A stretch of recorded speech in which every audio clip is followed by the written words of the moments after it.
ব্যক্তি থেকে পরিবার, সমাজ থেকে রাষ্ট্র, দেশ থেকে বিশ্ব সবকিছুর চালিকায় রাজনীতি। তাই রাজনীতির 10 দিক নিয়ে রাজকাহন নিবেদন করছে জি25 ইস্পাত। আর সাথে আছে আমি নাজনীন। তীব্র আন্দোলনের মুখে দেশ ত্যাগ করেছেন সাবেক প্রধানমন্ত্রী শেখ হাসিনা। এই আন্দোলনের অগ্রভাগ আর নেতৃত্বে ছিল যে ছাত্ররা, তারা কোনো রাজনৈতিক দল গঠন করবে কিনা সেই প্রশ্ন উঠেছে বারবার, কিন্তু সদুত্তর মেলেনি কখনোই। তবে সরকার পতনের 1 মাসের মাথায় জাতীয় নাগরিক কমিটি নামে নতুন একটি প্ল্যাটফর্ম গঠন করেছে বৈষম্য বিরোধী ছাত্র আন্দোলনের নেতাকর্মীরা। আনুষ্ঠানিকভাবে নতুন প্ল্যাটফর্মের 55 সদস্যের একটি কমিটি ঘোষণা করা হয়েছে। এটি কি রাজনৈতিক দল নাকি অন্য কিছু, সেই ধোঁয়াশা কিন্তু এখনো রয়েই গেছে। এরই মধ্যে সমন্বয়কদের নিরাপত্তার জন্য পুলিশের উদ্যোগ সমালোচনায় ফেলেছে ছাত্রদের। অন্যদিকে 1 মাস না পেরোতেই যে দুটো রাজনৈতিক দলের নিবন্ধন দিয়েছে নতুন সরকার, তার একটি আমার বাংলাদেশ পার্টি, যা এবি পার্টি নামে পরিচিত। নতুন দলগুলো আসলে কি এমন করতে চায় যে কারণে জনগণ তাদের চাইবে? অন্যদিকে বাম দলগুলো অন্তর্বর্তী সরকারের মেহনতি মানুষের জায়গা হয়নি জানিয়ে জাতীয় সঙ্গীতের পরিবর্তন এবং ভারতের অবস্থান নিয়ে নানা সমালোচনা করলেও বর্তমান পরিস্থিতিতে কি কর্মকৌশল নিতে চাইছে তারা, সেটিও এখনও জানার আগ্রহ অনেকের। পট পরিবর্তনের এই ধারায় নতুন বাংলাদেশ করতে কি ভাবছে সমন্বয়কদের পাশাপাশি বিএনপির বাইরের অন্য রাজনৈতিক দলগুলো? এই নিয়ে আলোচনায় আজ রাজকাহন স্টুডিওতে আছেন বাংলাদেশ বিপ্লবী ওয়ার্কার্স পার্টির সাধারণ সম্পাদক সাইফুল হক, আছেন বৈষম্য বিরোধী ছাত্র আন্দোলনের সমন্বয়ক রনন জাহান, এবং আছেন আমাদের সাথে এবি পার্টির সদস্য সচিব মুজিবুর রহমান মঞ্জু। এবং দর্শক, আপনারা আছেন আমাদের সাথে এই আলোচনায়। অনেক ধন্যবাদ আমাদের সাথে যুক্ত থাকার জন্য এবং অতিথিকে স্বাগত জানাই। শুরুই করতে চাই মুজিবুর রহমান মঞ্জুকে দিয়ে। তিনি সদস্য সচিব এবি পার্টি। অনেক ধন্যবাদ, আপনি আমাদের সাথে যুক্ত হয়েছেন এবং অবশ্যই অভিনন্দন। নতুন সরকারের 1 মাস পেরোনোর আগেই আপনারা নিবন্ধন পেয়েছেন, যে চেষ্টা আপনারা অনেকদিন যাবত করে আসছিলেন। মানে সরকারের যদি স্বল্পতম সময়ে কোনো কার্যক্রম আমরা দেখি, তার মধ্যে এই নিবন্ধন পাওয়া দুটি দল অন্যতম। মানে ঠিক কি জাদু বলে এই রকম একটা মুহূর্তেও আপনারা নিবন্ধন হলো আপনাদের, এই গল্পটা একটু শুনতে চাই। ধন্যবাদ। আসলে তো আমরা নিবন্ধন পেয়েছি আদালতের নির্দেশে। আপনি জানেন যে আমাদের আদালতে যে নির্দেশটা দেয়া হয়েছে সেখানে বলছিল যে আমরা সকল দিক থেকে বিবেচনায় আমরা প্রথম অবস্থানে ছিলাম, কিন্তু নির্বাচন কমিশন দেখা গেল যে যৌক্তিক কোনো কারণ না দেখেই আমাদের নিবন্ধনটা দেয়নি তারা। ফলে তখন কিন্তু আমরা সকল গণমাধ্যমে, ইভেন আপনাদের গণমাধ্যমেও আমরা দেখেছি এটা নিয়ে একটু প্রতিবাদ হয়েছে এবং নির্বাচন কমিশনকে সবাই এটার জন্য কিছুটা দোষ দিয়েছেন যে তারা সঠিক কাজটা করেন নাই। পরে আমরা এটার জন্য আদালতে রিট করেছি প্রায় 1 বছর আগে। তো সেখানেও গিয়ে আমরা দেখেছি যে আদালতগুলো আমাদের কথা শুনতে চাচ্ছিল না, এক জাজ শুধু ট্রান্সফার করে দিচ্ছিলেন। তো শেষে আমরা যে কোর্টটা পেয়েছি সেখানে আমরা শুনানি করব, তার মধ্যে শুরু হয়ে গেল আন্দোলন। এবং দুর্ভাগ্য দেখেন, পরে আবার দেখা গেলো ওই জাজটাও উনি আবার অ্যাপিলেট ডিভিশনে চলে গেলেন, জাস্টিস জোবায়ের রহমান চৌধুরী। পরে এই পরিস্থিতিতে যখন নতুন করে আদালত গঠিত হলো তখন আমরা আবেদন করলাম, মানে সেখানেই শুনানিটা হলো এবং আমরা আদালতের কাছ থেকে রায়টা পেয়েছি। এবং আদালতের এই একটা যৌক্তিক এবং ন্যায়সঙ্গত রায়ে আমাদের নিবন্ধনটা আমরা পেয়েছি। সেজন্য অনেক কষ্ট হলেও অনেক বেদনা ছিল মনে। আর এই বেদনার চাইতেও বড় প্রাপ্তি যেটা ছিল যে 5ই আগস্টের যে একটা পট পরিবর্তন, সেটাই আমাদেরকে আসলে বেশি আনন্দের মধ্যে রেখেছিল। ফলে আমরা আর সেই বেদনাটা ভুলে গেছি আর কি বলতে পারেন। তো আমরা গণমাধ্যমকে ধন্যবাদ জানাই। ইভেন অনেকে আমাদের পক্ষে তখন ভয়েস রেজ করেছেন যে এটা খুবই অন্যায় হয়েছে যে যৌক্তিক কার্যকর দলগুলোকে না দিয়ে, শুধু আমাদেরকে না, কিন্তু আপনি দেখেন মান্না ভাইয়ের দলকেও দেয় নাই, নুরুদের গণ অধিকার পরিষদকেও দেয় নাই। মানে যে দলগুলো আমরা খুব কার্যকর ছিলাম রাজপথে গত 4-5 বছর বা আরও বেশি সময় ধরে, আপনার গণসংহতি আন্দোলন সাকিব ভাইয়ের দলকেও নিবন্ধনটা দেওয়া হয় না, কিন্তু এমন দুটো দলকে নিবন্ধন দেওয়া হয়েছে যেটা মানে খুবই হাস্যকর ছিল। এবং আপনারাও কিন্তু আপনাদের টেলিভিশনে প্রচুর সমালোচনা হয়েছে, উত্তর দিতে হয়েছে সবাইকে। আপনাদের টেলিভিশনে কিন্তু আমি রিপোর্টে দেখেছি যে দেখা গেল যে ওই দলগুলোর অফিসে গিয়ে দেখলো যে ওরা চেনেই না কেউ কাউকে, এবং সরকারি গোয়েন্দা সংস্থা ওই সমস্ত অফিসগুলো ভাড়া করে দিয়েছে। এবং তাদের নেতৃত্ব শেষ পর্যন্ত গড়ে উঠছিল না, মানে সেই নেতৃত্ব দ্বন্দ্ব নিয়েও অনেক সংকট ছিল। যাই হোক, আপনাদের নিবন্ধন হয়েছে, নিশ্চয়ই সেই অভিনন্দন। কিন্তু আপনার কাছ থেকে আমরা জানতেই চাই যে 45টা দল আগে ছিল, মানে 7টা নিষিদ্ধ ঘোষিতের মতো আছে, 2টো পেয়েছে। মানে কি এমন নতুন আপনারা করতে চান যে জনগণ আপনাদের সমর্থন করবে? আসলে হ্যাঁ, মানে অনেকেই কিন্তু এটা বলে যে এত দল আছে আবার নতুন দল কেন, আবার অনেকে বলে যে এত ভালো বড় বড় লোকেরা কিছু করতে পারে না, আপনারা এসে কি দল করবেন। ছোট দলও অনেক কিছু করতে পারে, হ্যাঁ, সেটা একটা তো প্রকার। এটা সত্যিকার অর্থে একটা নতুন দল করতে গেলে এই ধরনের গঞ্জনা সইতে হয়। এবং আমাদের দেশে সাধারণভাবে মানুষ মনে করে যে এই দলটা হয়েছে কিসের জন্য, ক্ষমতা যাওয়ার জন্য নাকি কোনো, সেই প্রশ্নটাই শুরুতে আসে। হ্যাঁ, নাকি কোনো এটা কোনো হাইব্রিড দল, নাকি এর পেছনে কোনো গোয়েন্দা সংস্থার মদদ আছে, এই ধরনের অনেকগুলো সন্দেহ সংশয় আমাদেরকে মোকাবেলা করতে হয়েছে। আমরা যেটা মনে করেছি আসলে এমন নেই, আপনাকে আমি বলি যে আমাদের দেশের রাজনীতির যে একটা ডেড এন্ডে চলে আসছে, এই যে দলাদলির রাজনীতি, প্রতিশোধের রাজনীতি, পরিবারতান্ত্রিক রাজনীতি, আমরা বারবার বলেছি এই রাজনীতি কিন্তু একটা চূড়ান্ত জায়গায় চলে আসছে, এটা আর বহন করতে পারবে না। কারণ আপনি দেখেন আওয়ামী লীগের ক্ষমতায় আছে, বিএনপি সব আউট, আবার বিএনপি ক্ষমতায় এসেছে, আওয়ামী লীগ সব out। হ্যাঁ, এবং এই জায়গাটায় আমরা চেয়েছিলাম যে একটা যৌক্তিক সমাধান হোক, আলোচনা করে একটা সমাধান হোক, কিন্তু সেই সমাধানটা হয়নি। ইলেকশন বন্ধ করে দেওয়া হয়েছে, রাজপথের আন্দোলনকে মেরে কেটে দমন করে গুম করে একেবারে নিঃশেষ করে দেওয়া হয়েছে। এবং আগে যেটা হতো যে সেনাবাহিনীর একটা কু হওয়ার একটা সম্ভাবনা থাকতো যখন একটা সরকার সব বন্ধ করে দিত, সেনাবাহিনীকেও এমন একটা অবস্থায় রাখা হয়েছে সেখানেও একটা কেউ আর এই সাহস করছে না। ফলে দেখা যাচ্ছে যে সরকারকে যৌক্তিকভাবে ক্ষমতাচ্যুত করার, তাকে দাবি দিয়ে তাকে নামিয়ে আনার পথ সবরুদ্ধ হয়েছে। এবং যেটা হওয়ার সেটা খুব ভয়ানকভাবে হয়েছে। যে মানুষ দেখেন, আমি আজকে প্রসঙ্গক্রমে বলতে চাই, রাজনৈতিক দলের কিন্তু কিছুটা হলেও রাজনৈতিক চরিত্র আছে, কিন্তু যখন মব এসে যায় তখন কিন্তু আমরা আর রাজনৈতিক চরিত্রটা আমরা রাখতে পারি না। আমাদের এখানে এবার যেটা হয়েছে যে শেখ হাসিনা এমনভাবে সবাইকে এঙ্গেজ করে ফেলেছে এই দুঃশাসনে, তার দুর্বিনীত হত্যাযজ্ঞে, ফলে দেখা গেছে যে আমরা এই মব কিন্তু সব কিছুকে একেবারে জ্বালানো, পোড়ানো, ধ্বংসাত্মক একটা জায়গায় সে দাঁড়িয়েছে। তার চাইতে ভয়ানক জায়গা যেটা হচ্ছে সেটা হচ্ছে আপনার কোনো অ্যাডমিনিস্ট্রেশন নাই। মানে যেটা আমরা খুব বলি যে চিফ জাস্টিস থেকে শুরু করে মসজিদের ইমামকে পর্যন্ত আজকে বিতর্কিত জায়গায় চলে যেতে হয়েছে। দেখেন, ইমাম সাহেবরা প্যালেস্টাইনে মানুষ মারা যায় সেটার জন্য দোয়া করে মসজিদে, কিন্তু এখানে ছাত্র মারা যাচ্ছে তার জন্য কিন্তু মসজিদে দোয়া হচ্ছে না। ফলে এটার জন্য কিন্তু মানুষের মধ্যে ক্ষোভ তৈরি হয়েছে। নিশ্চয়ই, এবং এই সর্বস্তরে যে ধরনের পরিবর্তন চেয়েছিল ছাত্র জনতা, সেই গণঅভ্যুত্থানটা আমরা দেখেছি, এবং সেই পরিবর্তনটা কি ধরনের হবে সে নিয়েও আপনাদের একটা প্রশ্নের জায়গা আছে। আপনারা প্রশ্ন করেছেন যে এখানে সংবিধান কি রহিত আছে নাকি সংবিধান অনুসারে এই সরকার চলছে। এই প্রশ্নের উত্তর নিতে অবশ্যই আমি আপনার কাছে ফিরবো যে আপনারা সেটাতে কি আসলে জানতে চাইছিলেন। আমাদের সাথে রৌনক জাহান আছে, তার কাছে একটু যেতে চাই। তিনি সমন্বয়ক বৈষম্য বিরোধী ছাত্র আন্দোলন। একেবারে আমরা যখন এই কথাটা শুরুই আমি করছিলাম, এখানে জাতীয় কমিটি একটা গঠন করা হয়েছে আপনাদের তরফ থেকে, জাতীয় নাগরিক কমিটি, এবং আপনাদের এই আন্দোলনকে ঘিরে যে লিয়াজো কমিটি ছিল তাদেরই আমরা দেখলাম নেতৃত্বে যারা ছিল তারাই এখানে অনেকখানে এসছে এবং আপনাদের তরফ থেকে এসছে। এই কমিটি বলা হচ্ছে একটা প্ল্যাটফর্ম মানে কি, এটা কি রাজনৈতিক দল হিসেবে পরে হবে নাকি এখনই রাজনৈতিক দলের মতো কাজ করবে, নিবন্ধন চাইবে নাকি কি, যদি আমাদের একটু বুঝিয়ে বলতেন। আচ্ছা, ধন্যবাদ আপনাকে। আচ্ছা, যে জাতীয় নাগরিক কমিটি যেটা গঠন করা হয়েছে, এখানে যদি আপনি প্রথমেই লক্ষ্য করেন দেখবেন যে সকল মতের, সকল ধরনের শ্রেণী পেশার মানুষের একটা কিন্তু অংশগ্রহণ এখানে দেখতে পাওয়া যাবে। এটা প্রথমেই এই জাতীয় নাগরিক কমিটির যেটা মূলত কাজ, তারা এই যে অন্তর্বর্তীকালীন সরকার আছে এটার যেরকম প্রথমে তারা সহযোগিতাও করবে, যে দেশ সংস্কার, রাষ্ট্র সংস্কার নিয়ে অন্তর্বর্তীকালীন সরকার কাজ করছে সেটাতে যেরকম সহযোগিতা করবে, সেখানে প্রথম সারিতে সমালোচনাটাও করবে, একই সাথে সহযোগিতা করবে এবং সমালোচনা করবে।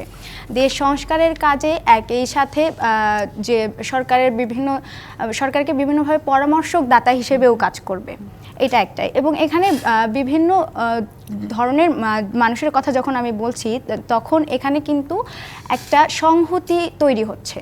ওখানে আপনি যদি কমিটির যে 55 সদস্য কমিটি হয়েছে এটার দিকে তাকান, সেখানে দেখবেন যে বিভিন্ন ধর্মের, তারপরে মতের, পেশার, এখানে লেখক আছে, এখানে ডাক্তার আছে, এখানে ইভেন ইউটিউবার আছে, এখানে সকল ধরনের মানুষ আছে। তো সকলের একটা একত্র প্ল্যাটফর্ম এইটা। তো এখানে একটা সংহতি আমরা দেখতে পাবো এই জায়গাটাতে। এছাড়াও যে এটা কি এক ধরনের সামাজিক আন্দোলন টাইপের প্ল্যাটফর্ম নাকি রাজনৈতিক প্ল্যাটফর্ম, এটা কি আপনারা নির্ধারণ করেছেন? না, রাজনৈতিক প্ল্যাটফর্ম বলতে আপনি যে প্রশ্নটা করলেন যে এটা কি রাজনৈতিক দল কি হতে যাবে কিনা? না, এখনো আপাতত বলছি কারণে এখান থেকে রাজনৈতিক দল গঠন করার কোনো কথাই এখানে বলা হয় নাই। এটা রাজনৈতিক, হ্যাঁ, এখানে রাজনৈতিক দল বলা হয় নাই। এবং এছাড়াও এই কমিটির কিন্তু আরো বর্ধিত করা হবে।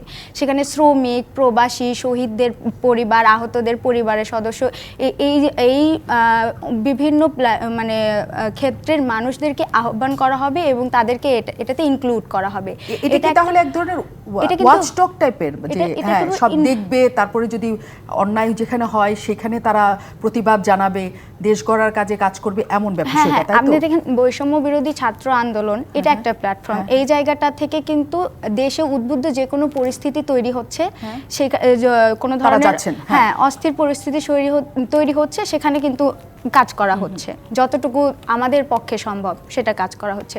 সেই একই জায়গা থেকে আমি বলবো এটা নাগরিকদের কমিটি। আমরা তো ছাত্র আন্দোলনের কথা বলছি, আমরা ছাত্রদের প্ল্যাটফর্ম হচ্ছে ছাত্রদের প্ল্যাটফর্ম, আর এটা হচ্ছে সকল নাগরিকদের প্ল্যাটফর্ম।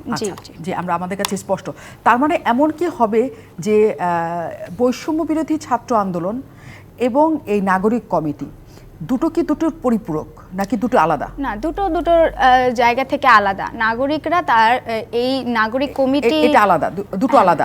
যদি আপনি বলছেন যে সরকার যদি কোনো কিছু ভুল করে, তাদের যদি সমালোচনা কাজ করে, যে কাজটা আসলে সবার জন্য প্রযোজ্য নয় বা খারাপ হবে, আপনারা সমালোচনা করবেন, প্রেশার তৈরি করবেন, নানা কিছু করবেন।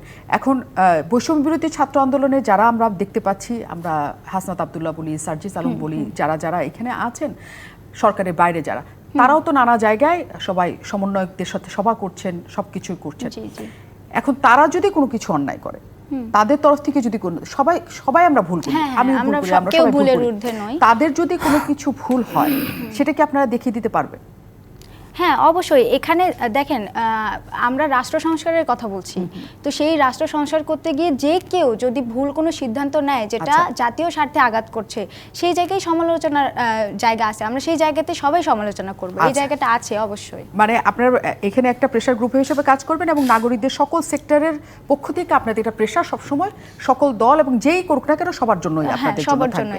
আমরা একদম স্পষ্ট অবস্থায় আছি। আমি আক্তার মনে হয় বিবিসি কে বলেছে যে এটা একটা পলিটিক্যাল প্ল্যাটফর্ম, বাট রাজনৈতিক দল না। এটা একটু কনফিউশন, তাদের দিক থেকে একটু কনফিউশন বোধহয় এখনো আছে। কারণ একসময় আবার কেউ বলেওছেন যে এখন আমরা এই নাগরিক প্ল্যাটফর্ম হিসেবে কাজ করব, কিন্তু আমাদের যদি প্রয়োজন হয় কখনো যে আমাদের একটা রাজনৈতিক দল গঠনের জন্য যেতে হয়, আমরা সেটা পরে চিন্তা করব।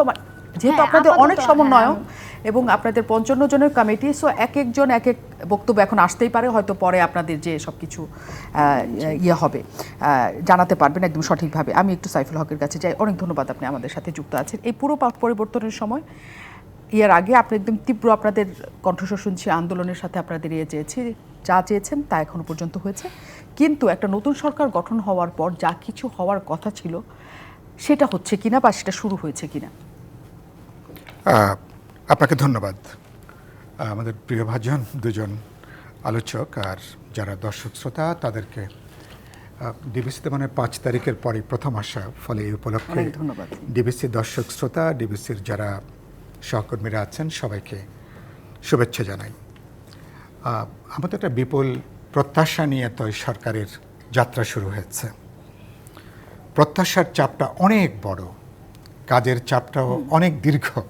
এটা তো সেই জায়গা থেকে মনে করি যে ইতিমধ্যে ধরুন মাত্র 1 মাস কয়েকটা দিন গেল, 1 মাসে বা একটা সরকারকে আপনি পর্যালোচনা করা বা তার ভালো মন্দ বিচার করা, সেটা হয়তো খুব সুবিচার করা যাবে না। তবে যদি এটা হয় যে মর্নিং শোজ দ্য ডে, যাত্রাটা কেমন হলো, 1টা মাস কেমন গেল, সেদিক থেকে যদি বলেন, আমি তো নিশ্চয়ই সরকারকে আমি বলতে পারেন, যদি আমাকে নম্বর দিতে বলেন,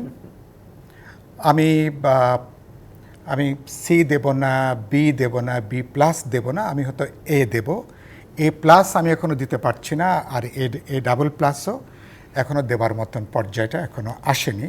তবে একটা সম্ভাবনার জায়গাটা আছে। সম্ভাবনা এই দিক থেকে যে পরিস্থিতিটা তৈরি হয়েছিল, জানমালের নিরাপত্তাহীনতার যে পরিস্থিতিটা, আমি মনে করি যে ইভেন ধর্মীয় সংখ্যালঘু, জাতিগত সংখ্যালঘুদের মধ্যে যে উদ্বেগ, আতঙ্কের জায়গাটা এবং ছিল, একসাথে আইন শৃঙ্খলা পরিস্থিতির যে আমি ধারণা। মনে করি সেই জায়গাটা অনেকখানি সেটাকে একটা স্বস্তি, কিছুটা নিয়ন্ত্রণের মধ্যে সেটাকে আনা গেছে। আরেকটা আপনি নিশ্চয়ই আমার সাথে একমত হবেন, আগেকার সরকার তারা এরকম একটা প্রচার করেছিলেন যে আওয়ামী লীগ চলে গেলে বিশাল একটা খুনোখুনি হবে, বিশাল মারামারি হবে, দেশে রক্ত গঙ্গা বয়ে যাবে। এরকম কোনো ঘটনা, বিচ্ছিন্ন দুই একটি ঘটনা ছাড়া দেশব্যাপী এরকম কোনো ঘটনা হয়নি। আমি মনে করি যারা আন্দোলনের বিরোধী দল, জনগণ, ছাত্র, তরুণরা বা সামগ্রিকভাবে আমাদের জনসমাজ, তাদের যে দায়িত্ববোধ এবং তাদের যে সহমর্মিতা, একটা বিজয়ের মধ্য দিয়ে নিজেকে পুরোপুরি বেসামাল না হয়ে পড়া এবং বিনয়ী থাকা, কিছুটা বলতে পারেন সম্প্রীতি, মেলবন্ধনের সম্পর্কটা রাখা। দিন শেষে তো সবাইকে নিয়ে হচ্ছে সমাজ। যারা অপরাধ করেছে তাদের বিচার হবে, আইন অনুসারে শাস্তি হবে, কিন্তু তার জন্য সাধারণ যে মানুষটা, আমি মনে করি সেদিক থেকে আমাদের নেশান, আমাদের জাতি একটা অসাধারণ একটা উদাহরণ তারা কিন্তু তৈরি করেছেন। এটা নিশ্চয়ই আমি সমগ্র রাজনৈতিক দল, ছাত্র, তরুণরা, নাগরিক সমাজ সবাইকে নিশ্চয়ই সেজন্য আমি শুভেচ্ছা জানাবো। আমি গুরুত্বপূর্ণ এখনও পর্যন্ত আমরা দেখছি যে কিন্তু আইন শৃঙ্খলা রক্ষাটা পুরোপুরি নিয়ন্ত্রণের মধ্যে আসেনি। পুলিশ স্টেশনগুলো এখনও পুরোপুরি সক্রিয়তার জায়গায় যায়নি। অধিকাংশ জায়গাতে পুলিশ পেট্রোলটা হচ্ছে না, পুলিশ তদন্তে যাওয়ার জন্য কিন্তু সাহস বা ঝুঁকিটা এখনও পর্যন্ত নিতে পারছে না। অর্থাৎ তাদের মধ্যে যে আস্থাবোধটা জাগিয়ে দেওয়া দরকার, সে জায়গাটা মনে হয় এখনও পর্যন্ত কিছুটা ঘাটতি আছে। প্রশাসনের ক্ষেত্রে আপনি একটু আগে নিউজে যেটা আপনি দেখাচ্ছিলেন যে ডিসি নিয়োগকে কেন্দ্র করে আজকে জনপ্রশাসন মন্ত্রণালয়ে যে পরিস্থিতি এপিডি উইংয়ের, সম্ভবত এপিডি উইংয়ের সামনে আজকে যেটা তৈরি হয়েছে, এগুলো নিশ্চয়ই মানে অনাকাঙ্ক্ষিত ঘটনা। তো এরকম ঘটনা আবার বললেন তিতাস গ্যাসের কর্মচারীরা যে নতুন এমডি নিয়োগ করবার ক্ষেত্রে সমস্ত নিয়োগগুলো খুব বিচারসম্মত হচ্ছে এরকম না, খুব বিচার বিবেচনা করে অনেকগুলো ব্যক্তিগত জাজমেন্ট, হিসাব নিকাশ, পছন্দ অপছন্দ, এর মধ্যে হয়তো কিছুটা রাজনীতি পক্ষপাত প্রত্যক্ষ পরোক্ষভাবে কাজ করে থাকতে পারে। আমার পুরোটা জানা নেই, কিন্তু জনপ্রশাসনে যে কথা, যে বিষয়টি হয়েছে আজকে, সেটি হচ্ছে যে বিএনপির সবাই এসে বলেছে যেগুলো নিয়োগ করা হয়েছে সেগুলো জামাতের পক্ষ থেকে নিয়োগ করা হয়েছে। আমি বলেছি যে মানে এরকম জায়গাগুলো অভিযোগ, পাল্টা অভিযোগ বা এরকম জায়গাটা এবং আছে, এই জিনিসগুলোই তৈরি করা হচ্ছে। এবং তার মানে হলো যে প্রশাসন এখনো পর্যন্ত একটা আস্থার জায়গা, যে এখনো পর্যন্ত ধরুন আগে যে বিভাজনটা ছিল, নতুন প্রেক্ষিতে হ্যাঁ নিশ্চয়ই যারা বঞ্চিত হয়েছেন তাদেরকে নিশ্চয়ই আমরা সুবিচার চাইব, তারা নিশ্চয়ই তারা তাদের উপযুক্ত দায়িত্বে আসবেন, কিন্তু সেটা করতে যে পরিস্থিতি তৈরি হয়েছে, এটা আবার নতুন একটা বিভাজন, বিভক্তি এটা তৈরি না করে আমি নাগরিক হিসাবে নিশ্চয়ই ব্যাপারে আমার একটা উদ্বেগ থাকবে। আর এরপরে যদি বলি, আমি মনে করি অর্থনীতির চাকাটা ম্যাক্রো লেভেলে যদি বলি, বা ধরুন একটা ভালো খবর আছে, 30,000 কোটি টাকা বাংলাদেশে ফেরত এসছে বা আসার কথা শুনতে পাচ্ছি। এরকম যদি অনেকগুলো খবর যদি আসে, এটা নিশ্চয়ই আমাদের জন্য স্বস্তির, আনন্দের জন্য। কিন্তু একই সময় বলি যে ম্যাক্রো ইকোনমির ক্ষেত্রে আমি মনে করি বেশ কিছু গুরুত্বপূর্ণ পদক্ষেপ নেওয়া হয়েছে, যেগুলো আমি অনেক আশাবাদের জায়গা। কিন্তু একই সাথে দ্রব্যমূল্য কিন্তু এখনো পর্যন্ত সাধারণ মানুষের কিন্তু কিছুটা কিন্তু তার কিন্তু নিয়ন্ত্রণের বাইরে এটা এখনো পর্যন্ত।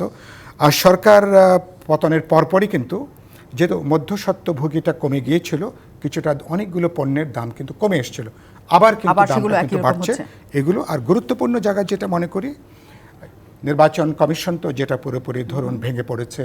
নির্বাচন কমিশন পদত্যাগ করবার পরে এখন তো নতুন নির্বাচন কমিশন নিয়োগের প্রশ্ন আছে, কিভাবে হবে। সেখানে প্রধান স্টেক হোল্ডার যারা রাজনৈতিক দলগুলো বা গুরুত্বপূর্ণ যারা অংশীদার আছেন, আলাপ আলোচনা করে বোঝাপড়া করে, কারণ আগামী নির্বাচন কমিশন অত্যন্ত গুরুত্বপূর্ণ, ফলে এটা অনেক ভাবনা চিন্তা করার প্রশ্ন। এই প্রশ্নদের আছে। আরেকটা প্রশ্ন যেটা বলি, যেটা সবচেয়ে গুরুত্বপূর্ণ আলোচনা, যেটা সংস্কার নিয়ে যে আলোচনা, আপনি কি বলতে চাইছিলেন? বলতে চাচ্ছি যে নির্বাচন কমিশনের বিষয়টাকে সাইফুল ভাই বলেছেন খুবই গুরুত্বপূর্ণ, কিন্তু গতকাল বা পরশু আমি দেখেছি যে এটা অগ্রাধিকার লিস্টে নাই এখনো পর্যন্ত। বলছেন এটা অগ্রাধিকার লিস্টে এখনো পর্যন্ত নাই। আজকে এবং গতকালকে কিন্তু হাসনাত আব্দুল্লাহ বলছেন যে যতদিন এই সরকার মানে সময় ক্ষমতা লাগবে, থাকার দরকার হয়ে থাকবে, তখন তারপরে হবে। নির্বাচন দেবে, এই এবং জায়গাটায় কিন্তু আমি এই প্রসঙ্গেই আপনাদের কাছে আসতে চাই, আমি পরবর্তী একটা বিরতির পর নিশ্চয়ই এই প্রসঙ্গে আসতে চাই, কারণ শুধুমাত্র হাসনাত আব্দুল্লাহ বলেছেন তাই নয়, সরকারের অনেক উপদেষ্টাও একই কথা বলেছেন। কাজেই সেটা নিয়ে আলোচনা তো সবসময় চলে, কিন্তু আমরা জানতেই চাই যে সেটি আসলে কবে নাগাদ হওয়ার সম্ভাবনার জায়গা আছে। বিরতির পর ফিরছি। অনেক ধন্যবাদ দর্শক আমাদের সাথে থাকার জন্য। আপনারা সবাই রাজকাহনে আছেন। আমরা রাজনীতিক সংস্কৃতির পরিবর্তন কতটা সম্ভব সেই প্রশ্নকে সামনে রেখে আজকে আলোচনায় আছি। আমাদের সাথে অতিথিরা আছেন এবং আমি শুরুতে আবারও একটু মুজিবুর রহমান মঞ্জুর কাছে যেতে চাই। যে আলোচনাটা রেখে আমরা গিয়েছিলাম, নির্বাচন কমিশন অগ্রাধিকার জায়গায় এখনো পর্যন্ত এই সরকারের নেই, যেহেতু অনেক কাজ তাদের বাকি। তাতে মানে কোনো অসুবিধা হবে কিনা রাজনৈতিক দলগুলো? কারণ রাজনৈতিক দলগুলো তো সময় দিতেই চাইছে সরকারকে, কি অসুবিধা তাতে পরে নির্বাচন কমিশন গঠন হলে? প্রথম কথা হচ্ছে যে দেখেন, আমাদের দেশে মানে সরকারগুলো কিন্তু অজনপ্রিয় হয়েছে শুধু নির্বাচনের কারণে, আপনি বা গণতান্ত্রিক অধিকার সীমিত করার কারণে। ৭১ সালে যখন আমরা স্বাধীনতা অর্জন করলাম, শেখ মুজিবুর রহমান উনি খুবই জনপ্রিয় নেতা, কিন্তু খুব শীঘ্রই ৩ বছরের মধ্যে উনি অজনপ্রিয় হয়ে গেলেন শুধুমাত্র অধিকার এবং নির্বাচনের প্রসঙ্গে। একটা ধ্বংসপ্রাপ্ত রাষ্ট্রকে কিন্তু উনি পুনর্গঠনের কাজে হাত দিয়েছিলেন। তো অনেক আলোচনা সেটা করা যায়। ঠিক শেখ হাসিনা কিন্তু বারবারই বলছিল আমি অনেক উন্নয়ন করেছি, অনেক উন্নয়ন করেছি, কিন্তু এই যে নির্বাচন তিনি দিচ্ছিলেন না, ভোটাধিকার কেড়ে নিচ্ছিলেন, এটা কিন্তু ধরেন আমরা আমাদের প্রজন্মে কেউই ভোট দিতে পারে নাই গত 15 বছরে। তো সুতরাং এটা খুবই সেন্সিটিভ একটা জায়গা যে অধিকারের প্রশ্নে সরকারের তো অনেকগুলো উইং আছে, প্রায় আপনার মনে হয় এখন 21 জন না 22 জন উপদেষ্টা আছে নানা ধরনের। তাহলে যার কাজ সে করবে, এটার সাথে তো প্রায়োরিটি যার যার ডিপার্টমেন্ট সে করবে। নির্বাচন কমিশন যেই বিভাগের দায়িত্বে আছে তারা সেই বিষয়টা রিফর্ম করবে, সরকার তো করছে বিভিন্ন জায়গাটা। সুতরাং এখানে একটা জিনিস খেয়াল রাখতে হবে, আমরা কিন্তু একটা 111-এর একটা বিটার এক্সপেরিয়েন্স আমাদের মধ্যে আছে, এবং এই যে কথাগুলো চালু হচ্ছে যে আপনার নির্বাচন আমরা অনেক পরে দিব, এখন অগ্রাধিকার না, এই প্রসঙ্গগুলো কিন্তু একটা ধোঁয়াশা তৈরি করবে এবং একটা সন্দেহ সংশয় তৈরি করবে। সেজন্য আপনার নির্বাচন কমিশনকে অগ্রাধিকার দেব না, নির্বাচন পরে দেব, এই কথাগুলো আমি মনে করি এটা একটা রাজনৈতিক দলগুলোর মধ্যে একটা বিশ্বাসের সংকট তৈরি করতে পারে। সুতরাং আমি মনে করি প্রায়োরিটি হিসেবে আপনি যেমন অনেকগুলো কাজ করছেন এটাকেও আপনি রাখেন, আর নির্বাচন কমিশন নিয়ে তো অনেকগুলো সুপারিশ। কিন্তু আপনি কি মনে করেন যে যে দেশটা আসলে ছাত্ররা গড়তে চায় বলে এত রক্ত দিয়েছে বা এই অভ্যুত্থান হয়েছে, তা খুব অল্প সময়ে ছাত্ররা করতে পারবে? না, আমি মনে করি না অল্প সময়ে পারবে। তাদের সময়টা তো তারা নিতেই চাইবে। এই কথাটা আমি আপনাকে বলি মনে, বিষয়টা হচ্ছে কি খুবই সহজ ব্যাপার। আপনি যদি আমাকে কমফোর্ট দেন, সময় নেন, কোনো অসুবিধা নাই। আপনি যদি আমার ট্রাস্ট অর্জন করেন, আপনি আমাকে সময় নেন, এটা নিয়ে কেউ প্রশ্ন তুলবে না। রাজনৈতিক দলগুলো তুললেও সাধারণ মানুষ বলবে আমরা তো ভালোই আছি, আমাদের দ্রব্যমূল্যে আমি কমফোর্ট পাচ্ছি, আমার ইলেকট্রিসিটিতে কোনো প্রবলেম নাই, রাস্তার জ্যাম নাই, ঘুষ নিয়ে আমাকে অসুবিধা হতে হচ্ছে না। তখন সময় নিলেও কেউ কিছু বলবে না, বরং রাজনৈতিক দলগুলো উল্টো চাপে পড়বে, আমরা উল্টো চাপে পড়বো যে আপনারা তো ইলেকশনের জন্য ইলেকশন করছেন কেন।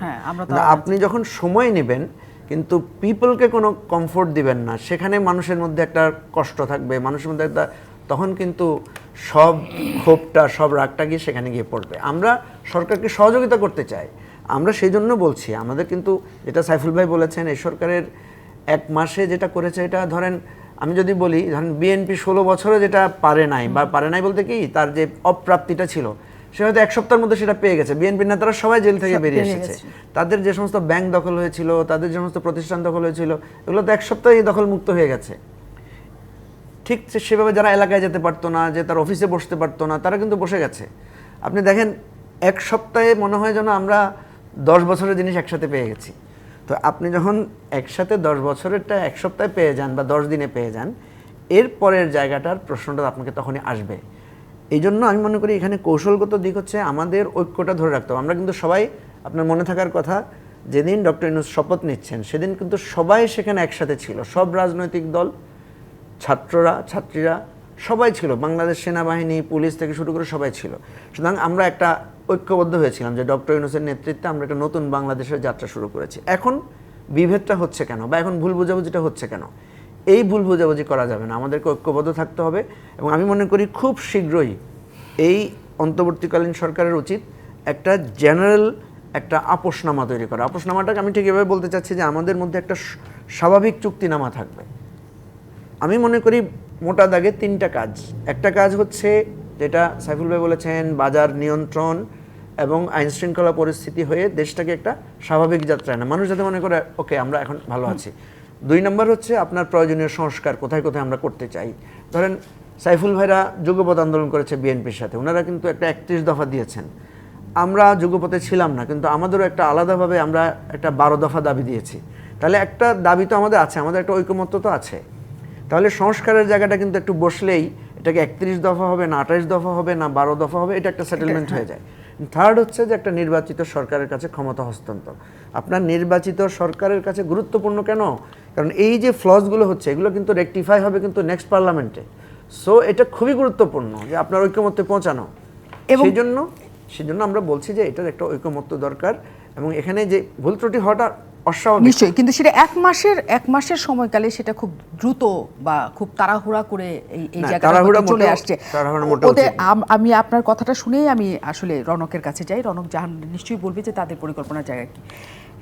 যে কথাটা সবসময়ের জন্য বলা হয়ে থাকে, এই দেশে যত গণ অভ্যুত্থান ছাত্র অভ্যুত্থানের জায়গা আছে, এই দেশের জন্য এটি আমি যদি ভুল না করে থাকি, ছাত্ররা সরকারে তারপরে যে বসেছেন সংস্কার কাজে লেগেছেন এরকম না। 90 গণ অভ্যুত্থানের পর তারা রূপরেখা করে দিয়েছিলেন, সেই রূপরেখা পরে কাজ হয়নি, হাওয়ায় উড়ে গেছে। রূপরেখা করে দিয়ে তারা যার যার জায়গায় চলে গিয়েছিলেন। কিন্তু এইবারই আপনারা আসলে সরকারে বসা থেকে শুরু করে দেশের সংস্কারের হাত দিয়েছেন। এখন সেই সংস্কার মানে তো এটার ব্যাপক একটা ব্যক্তি অনেক, এবং বলা হয়ে থাকে রাজনৈতিক দলগুলো ছাড়া দেশ চালানো কঠিন। কাজে কতদিন আপনারা এটা ধরে রাখতে পারবেন সেই ব্যাপারে কি আপনারা কিছু ভাবেন আসলে, নাকি আপনাদের আলোচনা হয়? হ্যাঁ, আলোচনার বিষয়টা যেটা আপনি যেটা বললেন যে রূপরেখা তৈরি করে দিয়ে আর কি চলে যাওয়ার পরে সেই জিনিসটা আসলে হয় নাই। এটা হিস্ট্রি, আমরা যে যতগুলো বাংলাদেশের হিস্ট্রি পড়ে আসলে দেখবো যে কোথাও আসলে আমরা সফল আন্দোলনের কোন একটা আন্দোলনের গণ অভ্যুত্থানের সফলতা শুধু ওই যে আমরা যেটার জন্য আন্দোলন করেছি অর্থাৎ সরকার পতন, ওইখানেই সফলতা আসে না। তারপরে আপনার যে সরকার পতন করলেন, তারপরে যে দেশটাকে সঠিকভাবে পুনর্গঠন, তখনই সফলতাটা আসে। আমরা কিন্তু এখনো বারবার বলছি যে আমাদের বিপ্লবটা আংশিক সফল হয়েছে, আরও আমাদের অনেক কাজ বাকি আছে। যেই কাজটা বাকি আছে সেই কাজ নিয়ে আলোচনা পরিকল্পনা এগুলো অবশ্যই করা হচ্ছে এবং দরকার। আর সেই অনুযায়ী দরকার। স্যার বলছিলেন যে রাজনৈতিক দলগুলোর রাজনৈতিক দলগুলো সহযোগিতা করবে সরকারকে। রাজনৈতিক দলগুলোর অবশ্যই সহযোগিতা প্রয়োজন। রাজনৈতিক দলগুলো ছাড়া গণতন্ত্র তো আর প্রতিষ্ঠা হবে না। রাজনৈতিক দলের অংশগ্রহণ লাগবে, সহযোগিতা লাগবে, সেটাও লাগবে। তবে আমরা সময় কতটুকু দিচ্ছি এটা একটু খেয়াল রাখতে হবে, আমরা আসলে সময়টা দিচ্ছি কিনা। আমরা রাজনৈতিক দল হিসেবে শুধু আমাদের যেই চাওয়াটা সেটাই চাচ্ছি, নাকি মানে সরকারকে সেই ততটুকু সময়টুকু দিচ্ছি কিনা, এই জিনিসটাও একটু দেখতে হবে। তারপর আমাদের চাওয়াটা আমাদেরকে বলতে হবে। যদি আমরা সেটা না চাই, আমরা যদি আগেই চাই, তাহলে আসলে আমরা সহযোগিতা করছি না। এই বিষয়টা আমি বলতে চাচ্ছি। তার মানে আমরা সহযোগিতা করছি না। সেখান থেকে নিয়ে আসি আমি সাইফুল হকের কাছে, যে আমরা যদি যৌক্তিক সময়টা বা তারা যেটা চাইছে সেটা যদি আপনারা না দিতে চান, তাহলে বোঝা যাবে আপনারা আসলে সহযোগিতা করছেন না। তাহলে সেখানে উত্তর আপনাদের কি হবে? আমি এটা একটু পরে বলবো। তার আগে আমি একটু আপনি ইলেকশন কমিশনটা বাকি বলছিলেন। আমি এটা যেটা বলতে চাই যে ইলেকশন বাংলাদেশের তো গোটা নির্বাচন পদ্ধতি তো ভেঙে পড়েছে, এটা নিশ্চয়ই আমরা সবাই একমত। গোটা নির্বাচনী ব্যবস্থার উপরে একটা গণ হতাশা, গণ অনাস্থা, এটা আমরা দেখছি। নির্বাচন কিভাবে পুরোপুরি একটা তামাশায় পর্যবেসিত হয়। তো আমি প্রায় বলতাম যে আওয়ামী লীগ একসময় ভোটের অধিকারের জন্য রাজপথে ছিল, সে আওয়ামী লীগ কীভাবে 16 বছর ধরে মানুষের অবাধ নিরপেক্ষ বিশ্বাসযোগ্য নির্বাচনের বিরুদ্ধে এবং ভোটের অধিকারের বিরুদ্ধে দাঁড়িয়ে গেল, এটা তো অন্যতম কারণ আওয়ামী লীগের এরকম একটা যে করুণ তার যে বিদায় এবং তার যে পরাজয়। প্রশ্নটা ছিল ভোটের প্রশ্ন। বাংলাদেশের মানুষ অন্য প্রশ্ন, ধরুন নিজের পরের দিন হয়তো সংসারে চলাফেরার কীভাবে বড় ধরনের অনিশ্চয়তা আছে, কিন্তু ভোট দিতে না পারার তার যে অবমাননা বোধ, তার যে হিউমিলিয়েশন, কারণ সে তো একদিনের রাজা। সে একদিনে ধরুন আপনার ভোটের যে দাম আমার একজন সাধারণ শ্রমজীবী মানুষের ভোটের একই দাম। ভোটটা যখন থাকে না তখন তার অমর্যাদা, অসম্মান বলতে একেবারে কিছুই থাকে না। একটা ব্যক্তি যে সার্বভৌম, তার যে এন্টিটি, আমি যে একটা আলাদা মানুষ, আমি গবাদি পশুর চেয়ে আমি মানুষ হিসাবে আমার যে একটা স্বীকৃতি আছে, মর্যাদা আছে, এইটা বাংলাদেশের মানুষের নানা ব্যর্থতার পরে এই জায়গার বোধটা কিন্তু খুবই তীব্র। সেজন্য ভোটের প্রশ্ন, নির্বাচনের প্রশ্ন এটা কিন্তু অত্যন্ত গুরুত্বপূর্ণ। এবং এখনো পর্যন্ত বলুন সরকার গঠনের প্রশ্নে বা ম্যান্ডেটের প্রশ্নে ভোটটা গণতন্ত্র হতো একটা মাত্র উপাদান, কিন্তু এখনো পর্যন্ত দুনিয়াব্যাপী মানুষের পপুলার ম্যান্ডেট যদি বুঝতে হয়, উইল যদি বুঝতে হয়, একটা গ্রহণযোগ্য বিশ্বাসযোগ্য ভোটের বাইরে কিন্তু অন্য কোনো জায়গা কিন্তু এখনো পর্যন্ত কিন্তু আসেনি। তাহলে দিন শেষে আপনাকে যাওয়া লাগবে।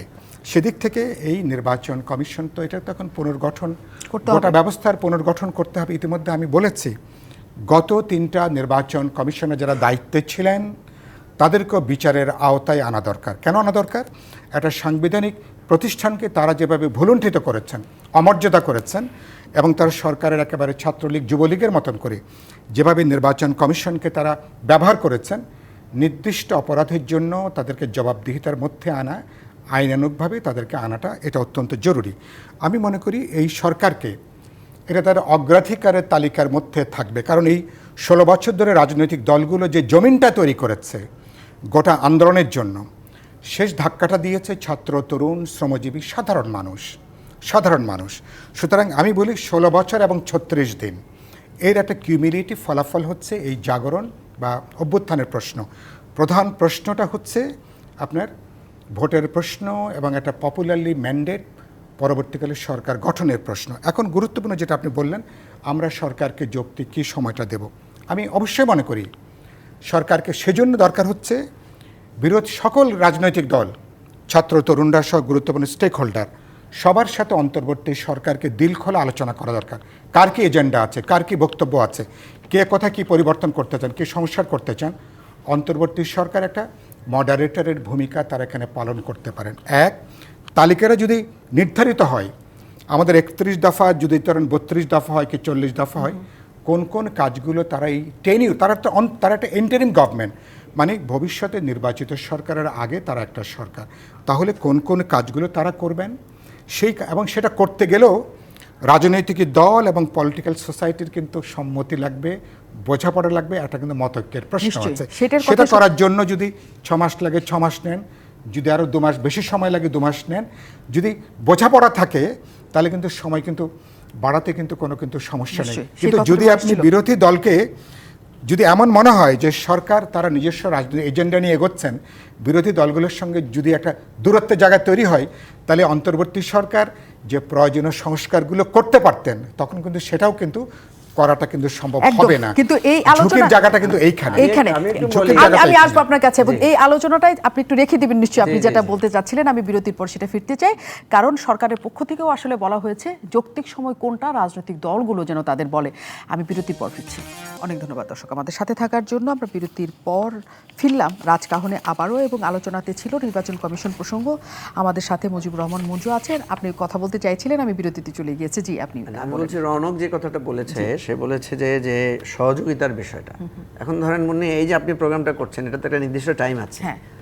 এখন আপনি যদি আমাকে একটা কথায় বারবার বলেন যে ভাই এটা ধরিয়ে দেন, একটু সময় করেন বা ইত্যাদি করেন, তাহলে আপনি কি আমাকে অসহযোগিতা করছেন না সহযোগিতা করছেন?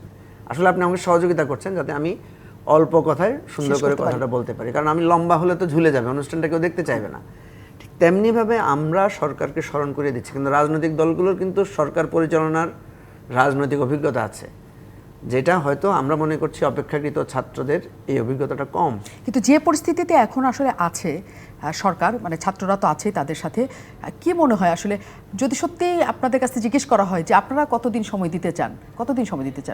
ঠিক আছে, আপনি খুব ভালো করে বলেছেন। এই প্রশ্নটাই তো আমরা চাচ্ছি যে আমাদেরকে ডেকে এই প্রশ্নটা করা হোক। ধরেন আমাকে যদি আপনি এখন প্রশ্ন করেন, ধরে নিলাম আপনি ডক্টর ইউনূস, আপনি আমাকে প্রশ্ন করছেন, আমি বলবো যে সরকারের উপর নিয়ন্ত্রণ নেওয়ার জন্য আমি 2 মাস সময় দিতে চাই। 2 মাসের মধ্যে আপনি আইন শৃঙ্খলা পরিস্থিতি সহ আপনার অ্যাডমিনিস্ট্রেশন স্টাবলিশ করবেন। আগামী 6 মাস থেকে 1 বছরের মধ্যে আপনি রিফর্ম ইস্যুগুলো স্টার্ট করবেন। কোথায় কোথায় রিফর্ম করবেন এটা ঠিক করবেন। সরকার তো একটা কাজ বাদ দিয়ে আরেকটা করবে, একসাথে তো সব কাজ করবে, এবং দেন 6 মাসের মধ্যে সে ইলেকশনের জন্য সে একটা রোডম্যাপ দিবে। এখন কথা হচ্ছে আমি আপনাকে বলছি 2 বছর বা আমি আপনাকে বলছি 1.5 বছর, আপনি বলেন যে না আমার 3 বছর লাগবে, আপনি বলেন না আমার 4 বছর লাগবে। আর 4 বছরেই করতে হবে বা 3 বছরে করতে হবে এটা নিয়ে তো কোনো আমাদের তার বিতর্ক মানে নেই। আপনি চাচ্ছেন যে ডেকে বলুক যে আমরা বলছি যে সমস্যাগুলো কি, কাজগুলো কি, কতটুকু সময় লাগবে এটাই তো নির্ধারণ করা বিষয়, অন্য তো কিছু না। একদম। আমি রৌনকের কাছে জানতে চাই, রৌনক, আপনাদের কি মনে হয় আসলে যে পুরো সংস্কার কাজটা করতে আপনাদের কতদিন লাগতে পারে? আপনারাও কি আসলে বুঝতে পারেন? সংস্কার তো আর উনি মানে নির্বাচন পর্যন্ত? হ্যাঁ হ্যাঁ, এক জায়গায় না, বহু জায়গায়। আমি স্বাভাবিকভাবে যদি আমার ভার্সিটির কথাই বলি, এখন পর্যন্ত ক্লাসটা শুরু করতে পারিনি এই ছোট্ট একটা জায়গায়। সেখানে রাষ্ট্র তো আরো অনেক কত বড় জিনিস, বিস্তৃত একটা জায়গা। তো সেই জায়গাতেও কিন্তু সময় অবশ্যই অনেক লাগবে, এটা স্বাভাবিকভাবেই আমরা বুঝতে পারছি। তবে যদি এরকম মানে চিন্তা থাকে যে রিফর্মটা শুরু হয়ে গিয়ে তারপরে নির্বাচনটা দিয়ে দিলে বাকি নির্বাচিত সরকার এসে করবে, সেই ক্ষেত্রেও আমি এর আগেও বলেছি যে রাজনৈতিক দলগুলোর প্রতি কিন্তু এখনো জনগণ সেইভাবে ভরসা পাচ্ছে না। তো নির্বাচিত যেই সরকারই আসবে, কোনো না কোনো রাজনৈতিক দল সরকারে আসবে, সেই রাজনৈতিক দলগুলোকে সেই ভরসার জায়গা তৈরি করতে হবে। ঠিক তখনই কিন্তু জনগণও চাইবে যে হ্যাঁ নির্বাচন আসুক, তারা যেই পরবর্তী গভর্নমেন্ট কিন্তু এই রাজনৈতিক দলগুলো একসাথে করেছিল, ওরা আবার ভেঙেছে। সুতরাং তুমি তো ওই বলতে পারবে না যে তুমি সংস্কার করলে ওরা এটার উপর থাকবে। ওরা যদি না, আমি যেটা বলছি যে আপনার সরকার কতদিন থাকবে বা কতদিন পরে ইলেকশন, এটা নির্ভর করবে রাজনৈতিক দলদের সঙ্গে আলাপ আলোচনা করার পরে কি কি কাজগুলো অন্তর্বর্তীকালীন সরকার করবে। কাজের যদি 1 থেকে 7টা কি 10টা কি 15টা কাজ ঠিক করি, রাজনৈতিক দল এবং অন্তর্বর্তী সরকার মিলে আলাপ আলোচনা করে দিজ আর দ্য থিংস আগামী 3 মাসে 4 মাসে কি 6 মাসে আপনারা করবেন। আপনারা বলেন এই কাজগুলো করার জন্য একটা যৌক্তিক সময় কি, সেটা যদি একটা আলোচনা করে। 1 2 নম্বর হচ্ছে যে কিছু কাজ আছে যেখানে আপনার নতুন আইন প্রণয়নের প্রশ্ন আছে, সংবিধান পরিবর্তনের প্রশ্ন আছে, সংবিধানের কোনো অংশ যদি পুনর্লিখনে যদি দরকার হয়, কোনো একটা গুরুত্বপূর্ণ যদি রিফর্মের প্রশ্ন হয়, তাহলে অনেকগুলো প্রশ্ন আছে যেটা একটা আপনার পপুলার ম্যান্ডেট লাগবে। মানুষের তার ভোটের মধ্য দিয়ে নির্বাচন করার তার যে অথরিটি, তার যে পলিটিক্যাল অথরিটি, তার যে লিগ্যাল অথরিটি বা ভোটের মধ্য দিয়ে সর্বসম্মত তার যে ক্ষমতার জায়গাটা, সেটা নিশ্চিত করার মধ্য দিয়ে বাকি জায়গাটা যাওয়া। সম্পর্কটা যদি ভালো থাকে তাহলে সময় 6 মাসের জায়গায় আমার মনে হয় যে 1 বছর নিলেও সেখানে কোনো সমস্যা হবে না। এবং সবচেয়ে মূল কথা হচ্ছে ইন্টেনশনের উপরে একদম। এবং সবসময় বলা হয় যে রাজনৈতিক দলগুলো একে অপরের সাথে কথা বলার বিকল্প আর কিছু নাই, সেটাই হোক। রাজকারণে থাকবেন।